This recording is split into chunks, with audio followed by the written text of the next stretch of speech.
In my last video, I explained how the mysterious Cursed Archipelago exists in its other form on RS3, and my theory on the new raid and Mahjarrat questline progressing. This time, I'm going to explain how I think the Ritual of the Mahjarrat quest will be integrated into Old School.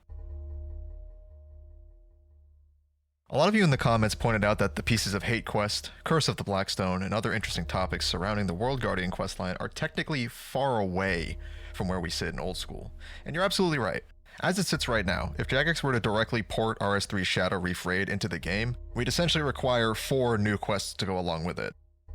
I won't get too deep into how this ties into my existing theories, but while we do sit behind in the general lore of Sliske, the Dragonkin, and the Pirate questline, what is not far away is the Ritual of the Mahjarrat.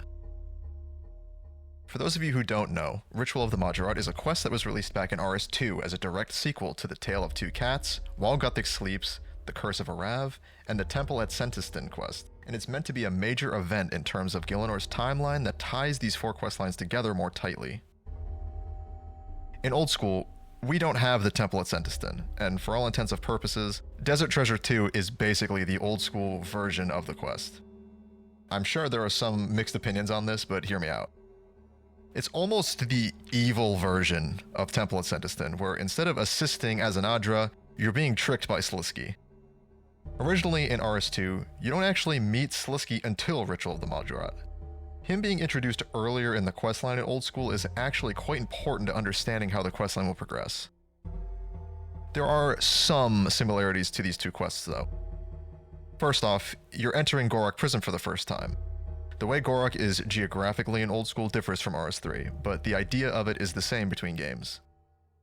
Before Desert Treasure 2, you must obtain the Barrow's icon from the His Faithful Servants mini-quest, whereas in Temple of Sentiston, you complete this exact step during the quest instead of before it. In both quests, you come into contact with the Assassin, who is actually Sliske in disguise in Desert Treasure 2. In TOS, your objective is to recover the stolen artifact that was taken during the Devious Minds quest, which is an item that Azanadra uses to contact Zeros. Both quests follow the importance of the Frostenhorn, an ancient artifact that Sliske destroys in Desert Treasure 2, so that Zeros cannot be contacted by Azanadra. You never actually see it in Desert Treasure 2, but in TOS you are able to get it by killing ice demons in Gorak. So here's some important things to consider. In RS2, your mission of obtaining the artifacts for Azanadra to contact Zeros comes to fruition. However, in DT2, the exact opposite happens, and these artifacts are destroyed by Sliske. This pushes the storyline in a different direction and actually accelerates the storyline to not require the Temple of Sentiston quest. You are meeting and starting to conceptualize what type of Mahjarrat Sliske is before Ritual of the Mahjarrat, as opposed to during it. This, without a doubt, is a major deal for the way that Ritual of the Mahjarrat will be integrated into Old School. We learn about and witness Sliske stealing the Elder Horn.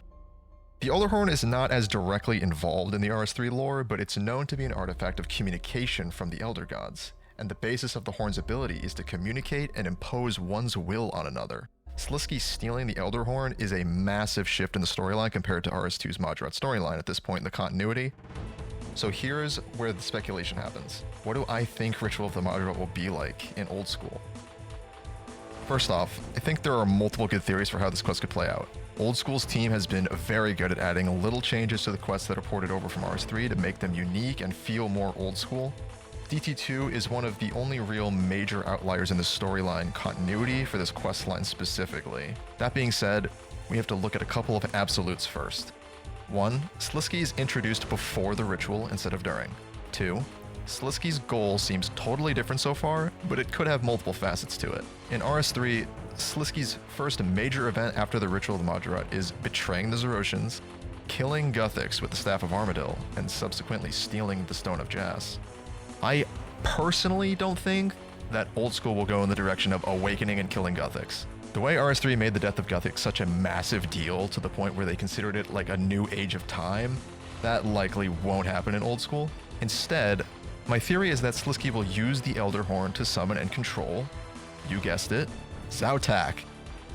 It's very clear that Sliske does not want Zeros to be contacted, but we know that Xau-Tak exists in the Old School lore and is important. Regardless of things that happen with the Cursed Archipelago, one thing to consider is this: the Blackstone Pillar mold located in Grimstone. Why is this here? I've answered this in my comments in my last video, but I think it's an Easter egg. I think the Blackstone, Xau-Tak, I think they're going to explicitly become part of the Mahjarrat questline. This is even before considering Dragonkin involvement as well. This is just, it has to be something, right? To summarize, the Ritual of Rejuvenation is happening next in the questline. I think Sliske is going to use the Elder Horn to summon Xau-Tak or take control of some other powerful being or beings. He will then use this similarly to how Lucian summons monsters during the Ritual of the Mahjarrat quest. Lucian, wanting to use the Stone of Jas to ascend to godhood, will be in a four-way fight with the player and Azanadra, Sliske and his army of whites, and potentially Xau-Tak. Lucian and the Dragonkin trio will all fight for what they want. I think something like this is very feasible to see in Old School, and there are a million ways it could play out, but regardless, it's going to be a lot bigger than what Ritual of the Mahjarrat was in RS3 in my opinion.